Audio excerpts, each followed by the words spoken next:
উল্টা মানের গাণিতিক গড়ের উল্টা মান, রাইট? 1/x2। ওকে, এখন এগুলো এই পাশে এভাবে থাক। আমরা জানি যেহেতু বর্গ সংখ্যা কখনো ঋণাত্মক হয় না, সুতরাং অতএব এখানে x1 - x2 হোল স্কয়ার, এটা একটা বর্গ সংখ্যা, এটা কি হবে? মাস্ট বি 0 থেকে বড় হবে অথবা 0-র সমান হবে, রাইট? তাহলে এখন যদি আমরা বর্গের সূত্রটা বসাই, x1 + x2 তার whole square minus 4x1 into x2 greater than equal 0, then x1 + x2 whole square is equal to না, সরি, এখানে greater than equal 4 into x1 x2। Then আমরা এবার দুই পাশেই হচ্ছে যে রুট করে দিব, স্কয়ার রুট। তাহলে x1 + x2, 4 কে রুট করলে 2 এবং এই দুইটাকে রুট করলে রুটের ভিতরেই রেখে দিলাম। এটা হচ্ছে যে বর্গমূল করে। ওকে, দেন এই 2টাকে যদি আমরা এবার এ পাশে নিয়ে আসি, লেফট হ্যান্ড সাইডে নিয়ে আসি, তাহলে greater than equal √x1 x2। এখন আমাদের এখানে এই x1 x2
x1 + x2 divided by 2, এইটা সমান সমান ছিল হচ্ছে যে অ্যারিথমেটিক মিন, রাইট?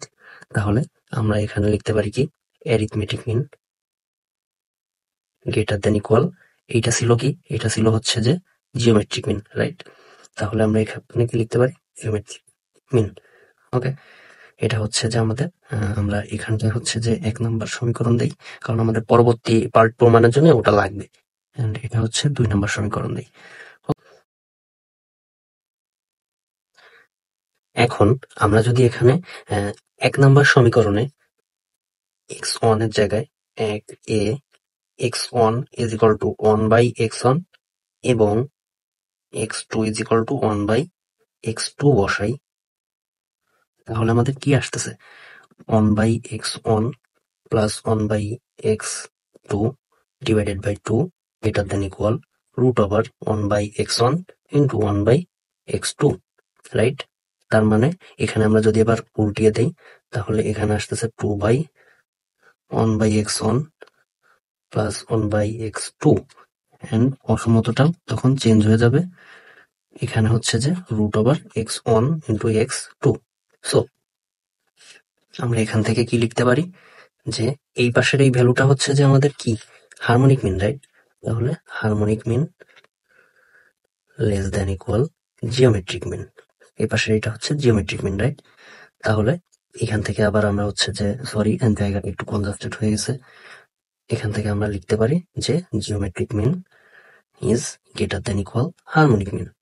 সো আমরা এখন তাহলে এইটাকে যদি 3 নম্বর সমীকরণ দিই, তাহলে আমরা 2 এবং 3 থেকে কি কম্পেয়ার করে লিখতে পারি? 2 নাম্বার সমীকরণটা ছিল এই arithmetic mean is greater than geometric mean, and এখানে geometric mean is greater than harmonic mean. So আমরা লিখতে পারি arithmetic mean is greater than equal geometric mean is greater than equal harmonic mean prove. So এটুকুই। যদিও জায়গাটা একটু congested হয়ে যাওয়ার কারণে আমার লিখতে একটু অসুবিধা হয়ে গেছে, আপনারা স্ক্রিনশট নিলে নিতে পারেন। আর যদি কোনো প্রশ্ন থাকে অবশ্যই কমেন্টে আমাকে জানাতে পারেন। সবাই ভালো থাকবেন, সুস্থ থাকবেন। আসসালামু আলাইকুম।